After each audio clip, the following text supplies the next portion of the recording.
Bismillahirrahmanirrahim. Assalamualaikum warahmatullahi wabarakatuh. Perkenalkan, nama saya Nur Dewi dari kelas PJKRD, NIM 1931041114, Prodi Pendidikan Jasmani, Kesehatan dan Rekreasi, Fakultas Ilmu Keolahragaan, Universitas Negeri Makassar. Di sini saya akan menjelaskan sedikit tentang motivasi dalam olahraga. Yang pertama atau A adalah pengertian motivasi. Pengertian motivasi atau definisi motivasi adalah sebuah dorongan atau alasan yang mendasari semangat dalam melakukan suatu motivasi. Motivasi adalah hal-hal yang menimbulkan dorongan, dan motivasi kerja adalah dorongan semangat yang menimbulkan suatu dorongan. Pemberian motivasi ini diharapkan setiap individu, karyawan maupun bekerja keras dan antusias mencapai prestasi kerja yang tinggi. Di dalam buku Hoha 2004 sampai 2006 mengatakan bahwa perilaku ke manusia itu hakikatnya adalah berorientasi pada tujuan. Dengan kata lain, bahwa perilaku seseorang itu pada umumnya dirangsang oleh keinginan dan mencapai beberapa tujuan. Motivasi kadang-kadang istilah ini dipakai silih berganti dengan istilah-istilah lainnya, seperti misalnya kebutuhan, keinginan, dorongan, semangat, atau impuls. Teori motivasi menurut Robin 2003-208 yang mengatakan bahwa suatu proses yang menghasilkan suatu intensitas, arah, dan kekuatan individual dalam usaha untuk mencapai suatu tujuan. Sementara motivasi umum bersangkutan dengan upaya ke arah setiap tujuan. Motivasi adalah konsep yang menguraikan tentang kekuatan-kekuatan yang ada dalam diri setiap individu untuk memulai dan mengarahkan perilaku. Konsep ini digunakan untuk menjelaskan perbedaan-perbedaan dalam intensitas perilaku, di mana perilaku yang bersemangat adalah hasil dari tingkat motivasi yang kuat. Selain itu, konsep motivasi digunakan untuk menunjukkan arah perilaku. Kemudian menurut Dimran 2005-47 mendefinisikan motivasi adalah sebagai keadaan di mana usaha dan kemauan keras seseorang diarahkan kepada pencapaian hasil-hasil tertentu. Hasil yang dimaksud itu berupa adalah satu, yaitu produktivitas, yang kedua itu adalah kehadiran dan perilaku. Sedangkan menurut Adair 2007-192 mengungkapkan bahwa motivasi adalah apa yang membuat orang melakukan sesuatu, tetapi arti yang lebih penting dari kata lain adalah bahwa motivasi adalah apa yang membuat orang benar-benar berusaha dan mengeluarkan energi demi apa yang mereka lakukan. Definisi yang sederhana dari kata motivasi mungkin membuat orang mengerjakan apa yang harus dikerjakan dengan rela dan baik. Yang kedua itu adalah teori motivasi. Ada beberapa teori motivasi yang cukup menarik untuk dibicarakan, yakni teori hedonisme, teori naluri, teori kebudayaan, dan teori kebutuhan. Yang pertama adalah teori hedonisme. Teori hedonisme ini mengatakan bahwa pada hakikatnya manusia akan memilih aktivitas yang menyebabkan merasa gembira dan senang. Begitu pula dalam olahraga, orang hanya akan memiliki aktivitas yang menarik dan menguntungkan dirinya, dan akan mempersampingkan yang tidak menarik. Oleh sebab itu, pelatih harus mempersiapkan dan membantu setiap atlet untuk besar apa yang memberi nilai tambahan yang dicarainya pada saat itu, dan memperkecil apa saja yang dapat menumbuhkan ketidaksenangan dalam aktivitas itu. Yang kedua adalah teori naluri. Teori naluri ini menghubungkan kelakuan manusia dengan macam-macam naluri, seperti naluri yang mempertahankan diri, mengembangkan diri, dan mengembangkan jenis kebiasaan. Tindakannya digerakkan oleh naluri tersebut. Untuk itu, guru, pelatih, dan pembina dalam proses belajar atau latihan perlu memperhatikan naluri individu dan mendeteksi naluri yang dominan pada setiap individu. Yang ketiga adalah teori kebudayaan. Teori ini mengungkapkan atau menghubungkan tingkah laku manusia berdasarkan pola kebudayaan tempat ia berada. Bertolak dari teori ini, maka para pelatih dan pembina perlu mengetahui latar belakang dari setiap individu agar kegiatan olahraga yang dilaksanakan tidak dirasakan baru atau asing, melainkan sebagai bagian hidup dan pola kebudayaan. Yang keempat adalah teori kebutuhan. Teori ini beranggapan bahwa tingkah laku manusia pada hakikatnya bertujuan memenuhi kebutuhannya. Sehubungan dengan pandangan ini, maka pelatih atau pembina hendaknya dapat mendeteksi bahwa kebutuhan yang dominan setiap individu. Selanjutnya adalah C, fungsi motivasi dalam olahraga. Mempunyai dua fungsi, yaitu fungsi intrinsik dan ekstrinsik. Yang pertama itu adalah motivasi intrinsik. Motivasi intrinsik sangat menentukan atlet dalam memutuskan dirinya untuk terus berpartisipasi dalam olahraga yang digelutinya. Bagi atlet yang memiliki motivasi intrinsik adalah mereka yang melakukan aktivitas olahraga tersebut dengan sukarela, perasaan senang dan merasa puas dengan olahraga yang digelutinya. Untuk mendukung pernyataan tersebut, para ahli seperti Lapper et al. 1973 dengan Desit 1975 dalam Valeran et al. 2003 menjelaskan bahwa motivasi intrinsik mengacu pada mengerjakan sesuatu untuk kepuasan sendiri berkaitan dengan merasa terlibatnya dalam kegiatan tersebut. Motivasi intrinsik merujuk pada kegiatan yang dilakukan dengan penuh rasa senang dan kepuasan. Seseorang akan termotivasi secara intrinsik untuk terlibat dalam sebuah aktivitas ketika mereka merasa nyaman dan ingin kompeten. Arcel 1990, hal yang sama juga dijelaskan oleh Valeran dan Ratio 2011 bahwa motivasi intrinsik memiliki keterkaitan dengan perasaan yang nyaman serta senang dalam olahraga, apa yang merupakan faktor penting daripada performa olahraga. Hasil penelitian menunjukkan bahwa atlet yang memiliki motivasi intrinsik dan self-determinasi selalu memiliki investasi usaha yang lebih peleter. De Al 1995, Williams, Dalgiel 1995, Li 1995 menjelaskan atlet memiliki konsentrasi yang tinggi. Britt et al. 1995, Paleter et al. 2001, 2003, Sarasin et al. 2001 menjelaskan atlet yang memiliki motivasi intrinsik penampilannya lebih baik daripada atlet yang tidak memiliki set dalam mesin. Bickham et al. 1996, hasil intrinsik dan self-determinasi cenderung memiliki usaha yang motivasi intrinsik dan self-determinasi cenderung usaha yang baik, konsentrasi yang tinggi, penampilan lebih baik dibandingkan dengan atlet yang memiliki sifat determinan. Yang kedua adalah motivasi ekstrinsik. Motivasi ekstrinsik sangatlah berbanding terbalik dengan motivasi intrinsik, yaitu motivasi ekstrinsik merupakan motivasi yang timbul karena adanya faktor yang mempengaruhi dari luar dari seseorang. Atlet berpartisipasi dalam aktivitas olahraga tidak dilandasi dengan kesenangan dan kepuasan, melainkan keikutsertaan atlet dan aktivitas tersebut. Karena adanya keinginan untuk memperoleh suatu seperti bonus atau adanya tekanan, semakin besar motivasi ekstrinsik yang dimiliki oleh seseorang atlet, maka semakin melemah kualitas motivasi intrinsik yang dimiliki oleh seorang atlet tersebut. Belum lagi permasalahan bonus yang kerap terjadi antara atlet dan pengurus sehingga merusak komitmen atlet. Untuk mendukung pernyataan tersebut, para ahli seperti Desil 1975, Ansel 1990 menjelaskan bahwa keinginan untuk melakukan suatu karena antisipasi dari faktor eksternal seperti uang atau trofi. Motivasi intrinsik merupakan keinginan untuk menimbulkan suatu aktivitas karena adanya penghargaan dari luar dirinya. Dengan demikian, motivasi intrinsik akan berfungsi manakala adalah rangsangan dari luar dari seseorang. Misalnya, seseorang terdorong untuk berusaha atau berpartisipasi sebaik-baiknya disebabkan karena menariknya hadiah yang berusaha berprestasi sebaik-baiknya disebabkan karena menariknya hadiah yang dijanjikan penelawan ke luar negeri akan dipula orang menjadi berita di koran-koran dan TV dan ingin mendapatkan status di masyarakat. Selanjutnya adalah D, umpan balik untuk meningkatkan motivasi. Umpan balik dalam proses pelatihan memegang peranan penting untuk meningkatkan kemampuan atlet. Umpan balik diartikan sebagai informasi yang diterima oleh siswa mengenai performanya. Ring 2002, menurut Sidentop 1991, umpan balik yaitu sebagai informasi mengenai sebuah respon yang digunakan untuk memperbaiki respon berikutnya. Pendapat tersebut memiliki makna bahwa umpan balik itu memberikan reaksi dari apa yang telah dilakukan oleh atlet yang kemudian dijadikan acuan untuk memperbaiki diri menjadi lebih baik. Dengan adanya umpan balik dalam proses latihan, atlet menjadi lebih semangat dan bergairah untuk berlatih karena atlet dapat mengetahui hasil dari latihannya sehingga dapat meningkatkan menjadi lebih baik lagi.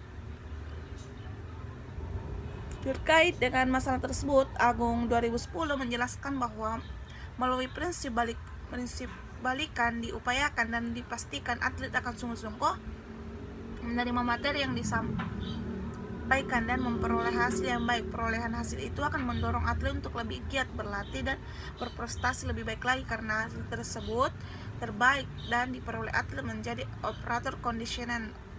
Cemas dan takut, misalnya takut kalah dalam pertandingan, takut tidak terpilih menjadi anggota tim, sehingga atlet tersebut akan berlatih atau bertanding lebih giat lagi. Oleh karena itu, pelatih mempunyai peranan dan fungsi amat penting dalam menerapkan prinsip umpan balik untuk mendorong atletnya terus berlatih agar dapat mencapai prestasinya. Ring 2002 menjelaskan bahwa umpan balik akan memelihara perhatian siswa pada tugas-tugas belajar dan termotivasi untuk merespon dan memotivasinya dalam konteks pelatihan olahraga. Pendapat tersebut melaksanakan bahwa umpan balik pelatih akan memelihara perhatian atlet dan pada tugas-tugas latihan dan memberikan motivasi serta memonitor respon atlet untuk terus berlatih.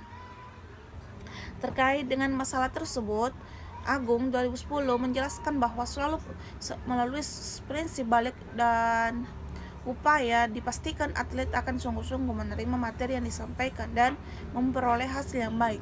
Peroleh hasil itu akan mendorong atlet untuk lebih giat berlatih dan berprestasi lebih baik lagi, karena hasil terbaik yang diperoleh atlet menjadi operan conditioning, kemampuan positif. Sebaliknya, bagi atlet yang memperoleh hasil jelek akan merasa cemas dan takut, misalnya takutkan dalam pertandingan, takut tidak terpilih menjadi anggota tim, sehingga atlet tersebut akan berlatih atau bertanding lebih giat lagi. Pemberian umpan balik yang positif akan memberikan dampak positif terhadap peningkatan motivasi intrinsik dan penampilan atlet. Fungsi pengendalian Rian 1982, fungsi informasi yaitu memberikan informasi kepada atlet tentang kemampuan, sedangkan fungsi pengendalian yaitu untuk mendorong atlet mengendalikan perilakunya. Hal ini penting tak kala atlet sedangkan berada dalam laga tertentu yang menentukan supaya atlet lebih semangat dalam selalu terkendali. Hasil peneliti Visor 1978 menunjukkan bahwa ketika aspek informasi menonjol dan aspek controlling tidak terlalu menonjol, umpan balik positif meningkatkan persepsi antara terhadap kompetensi yang memiliki efek positif terhadap motivasi intrinsik atlet tersebut. Selanjutnya, hasil penelitian Ryan et al. 1999 menunjukkan bahwa ketika aspek kontrologinya menonjol, maka umpan balik positif akan merusak motivasi intrinsik. Pendapat tersebut menjelaskan bahwa jika aspek informasi lebih dominan dibandingkan dengan aspek pengendalian, umpan balik positif akan memberi pengaruh terhadap persepsi dan penampilan atlet yang pada gilirannya akan berpengaruh terhadap motivasi intrinsik. Sedangkan jika aspek pengendalian yang dominan, umpan balik positif akan mengkikis terhadap motivasi intrinsik. Faktor yang mempengaruhi motivasi. Menurut Esbrink, mengembangkan teori hierarki kebutuhan Maslow menjadi dua faktor tentang motivasi. Dua faktor itu dinamakan sebagai berikut. Yang pertama adalah faktor pemuas atau motivasi faktor. Faktor ini disebut dengan statisfer atau intrinsic motivasi, yang berarti bersumber dari dalam diri seseorang. Faktor ini juga sebagai pendorong seseorang untuk berpartisipasi yang bersumber dari dalam diri seseorang tersebut. Kondisi intrinsik antara lain seperti yang pertama adalah prestasi yang diraih, merupakan daya penggerakan yang motivasi semangat kerja seseorang, karena ini akan mendorong seseorang untuk mengembangkan kreativitas dan mengarah semua kemampuan serta energi yang dimilikinya demi mencapai prestasi tinggi, asalkan diberikan kesempatan.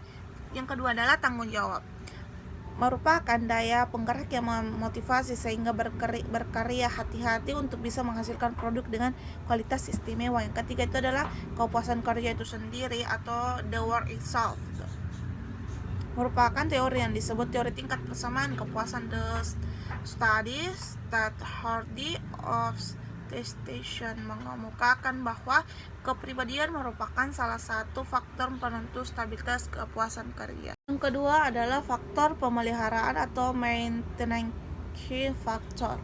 Faktor ini disebut dengan dissatisfaction atau extrinsic motivation.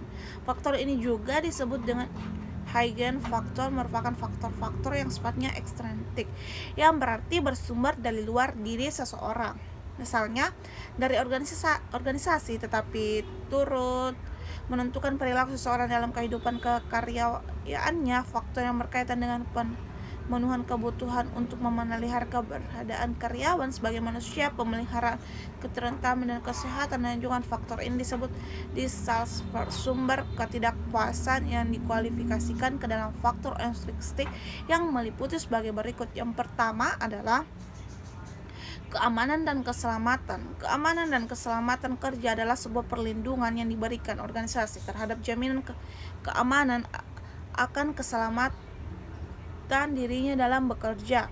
Yang kedua adalah kondisi bekerja.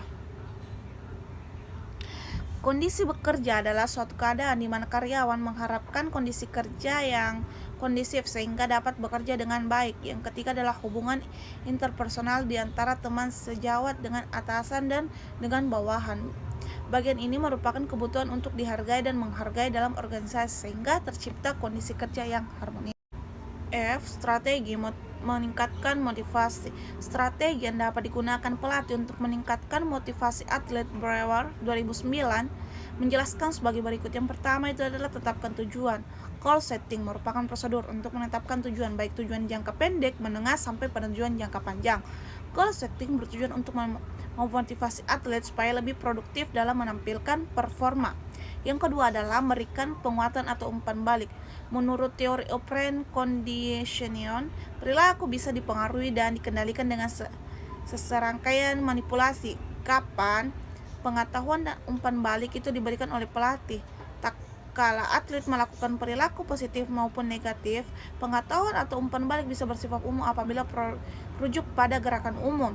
Umpan balik sering digunakan pelatihan untuk mendorong atlet untuk terus berlatih kata-kata yang terucap seperti bagus, wow, hebat, mantap, mengagumkan adalah beberapa contoh yang umpan balik secara umum. Kayak kata tersebut tidak memberikan informasi spesifik untuk meningkatkan keterampilannya, tapi dapat memelihara dan meningkatkan lingkungan latihan yang positif bagi atlet. Yang ketiga itu adalah ciptakan situasi yang menyenangkan. Segala kegiatan yang dilakukan oleh atlet harus didasari oleh kesenangan. Atlet harus senang dalam melakukan aktivitas rutin yang menjadi tanggung jawabnya. Aktivitas yang dilakukan tidak didorong oleh paksa orang lain. Strategi lain untuk meningkatkan motivasi diantaranya sebagai berikut. Yang pertama adalah motivasi verbal. Motivasi verbal adalah motivasi dengan kata-kata atau ucapan, bicara atau berdiskusi. Hal yang perlu diperhatikan dalam melakukan motivasi verbal itu yang pertama adalah memberikan pujian, yang kedua adalah memberikan koreksi dan sugesti, yang ketiga adalah menjelaskan peranan dalam tim agar anak atau didik atlet lebih bangga dan bertanggung jawab. Yang keempat adalah memberi petunjuk, misalnya pada saat mengerjakan permainan volley ada anak yang putus asa karena tidak bisa melakukan service. Guru penjas memberikan motivasi dengan kata ayo semangat, kamu pasti bisa. Atau contoh lainnya pada saat sesi latihan pelatih mengatakan bagus, good job, nice kepada atlet karena sudah berhasil menembak dan menghasilkan poin. Yang kedua adalah motivasi behavioral. Keberhasilan atlet dalam latihan maupun dalam pertandingan menuntut sikap tertentu seperti jujur, sportif, tekun, kreatif, dinamis, dan dedikasi yang tinggi terhadap tugas-tugas dan latihan.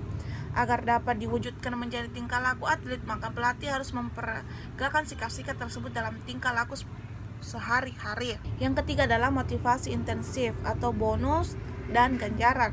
Teknik motivasi ini dengan cara memberikan bonus yang bertujuan menambahkan semangat belajar pelatih untuk berprestasi. Misalnya pelatihan berjanji kepada atletnya apabila menang dalam pertandingan akan diberikan bonus berupa uang, akan tetapi motivasi hendaknya diberikan dalam situasi yang tepat.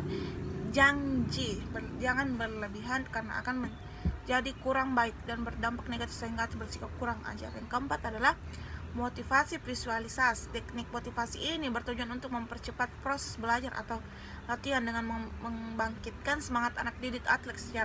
Caranya dengan menyuruh atlet untuk melihat, memperhatikan dan membayangkan seksama suatu pola gerakan, kemudian meningkatkan ingatan gerak akan tersebut. Contohnya, seorang anak yang membayangkan teknik layup dalam olahraga basket yang harusnya dijelaskan oleh pelatihnya, anak tersebut membayangkan dengan slow motion. Yang kelima adalah superstisi. Superstisi adalah kepercayaan akan sesuatu yang secara logis atau ilmiah kurang diterima namun dianggap membawa keberuntungan dalam bertanding atau kompetisi. Contoh, bagi permainan bola sepatu bola yang harus dipakai melalui kaki kanan, masuk pertandingan harus menggunakan kaki kanan. Mungkin itu saja yang bisa saya sampaikan tentang motivasi dalam olahraga. Lebih dan kurangnya mohon dimaafkan. Wabillahi taufiq wal hidayah. Wassalamualaikum warahmatullahi wabarakatuh.